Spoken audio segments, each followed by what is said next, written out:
ফিলিস্তিনের অবরুদ্ধ গাজা ভূখণ্ডে ইসরায়েলি বর্বর হামলায় আরও ৩০ ফিলিস্তিনি নিহত হয়েছেন। এতে করে উপত্যকাটিতে নিহতের মোট সংখ্যা ৪৫,৫০০ ছাড়িয়ে গেছে। এতে করে গত বছরের অক্টোবর থেকে এ পর্যন্ত মোট মৃতের সংখ্যা বেড়ে ৪৫,৫১৪ জনে পৌঁছেছে বলে রোববার অবরুদ্ধ এই ভূখণ্ডের স্বাস্থ্য মন্ত্রণালয় জানিয়েছে।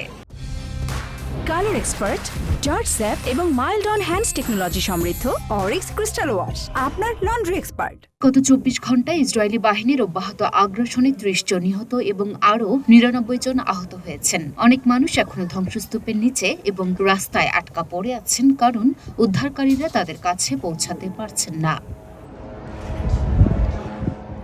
ফিলিস্তিনি স্বাস্থ্য কর্তৃপক্ষ মনে করছে, গাজা উপত্যকা জুড়ে ধ্বংস হওয়া বাড়ির ধ্বংসস্তূপের নিচে এখনও ১০,০০০-এরও বেশি লোক নিখোঁজ রয়েছেন। মূলত গাজায় অবিলম্বে যুদ্ধবিরতির দাবি জানিয়ে জাতিসংঘের নিরাপত্তা পরিষদের প্রস্তাব সত্ত্বেও ইসরায়েল অবরুদ্ধ এই ভূখণ্ডে তার নৃশংস আক্রমণ অব্যাহত রেখেছে।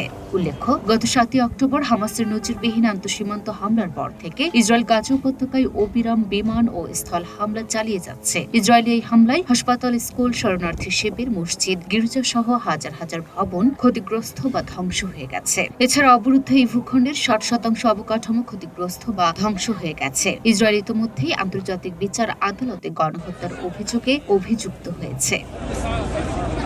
Luna Afroz, Nipa, Dhaka post.